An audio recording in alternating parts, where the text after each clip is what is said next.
Hello. I'm very happy to be here tonight with all of you. And I know what you're thinking. If you watch Shark Tank, you're thinking, God, I didn't know she was so tall, right? I love Chase. I'm sure all of you love Chase too. I banked with Chase long before I even started my business. And Chase was great to me way before I was a shark on Shark Tank. Many of you know me from Shark Tank, maybe. Some of you know me from QVC. So many of you will wonder, well, how did she get there? How did she create 500 products? How did she get 120 patents? Well, the answer is actually kind of simple. I had a great idea. I had no schooling in business.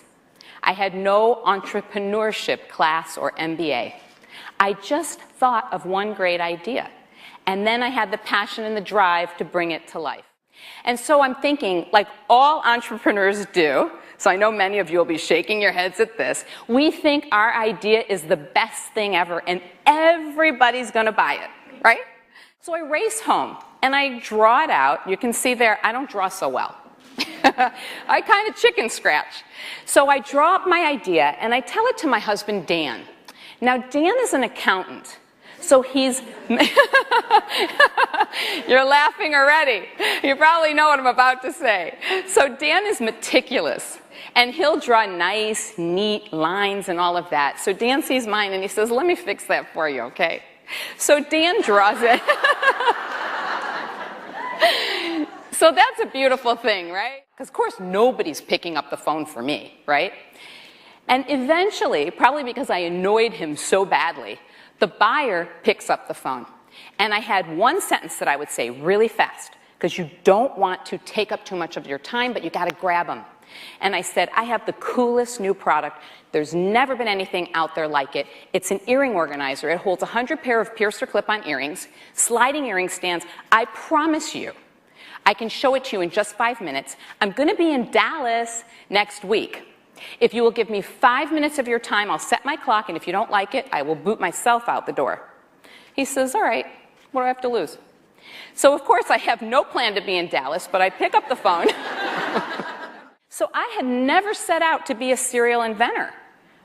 I just was like feeding this lion who kept saying, I want more. What else can you do? So I started thinking, well, I can create more. And I started thinking about what other products, what do people need and want? And the other thing is I loved it too, okay? So it wasn't like I was having to feed this hungry lion and I hated it. I got the fever. I loved making product. In my world, there are no no's. There's just how can I? So I'm sitting there for what felt like 20 minutes, but it was probably like 4. And if you could see steam coming out of my ears, you would have. But the moral of the story, the lesson learned, and the thing I really think is so important is never settle for what you're given. And he starts to walk out of the Shark Tank. And I'm thinking, I was kind of new then, and I'm thinking, can he do that? And I'm really proud and happy to say that Scrub Daddy is the most successful product in Shark Tank history. He's done $50 million in retail sales in 3 years, and 10 million sponges sold. 4 million in retail sales in 5 weeks from airing on Shark Tank. Who would have thought the squatty potty would be that big? But it was. My true feeling is this.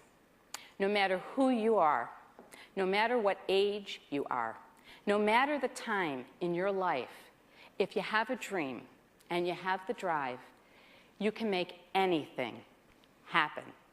And if you are ever feeling down or feeling like you can't get over that hump or you just have a bad day, I play this song, and you remember this song, okay? Here it goes. This girl is on fire.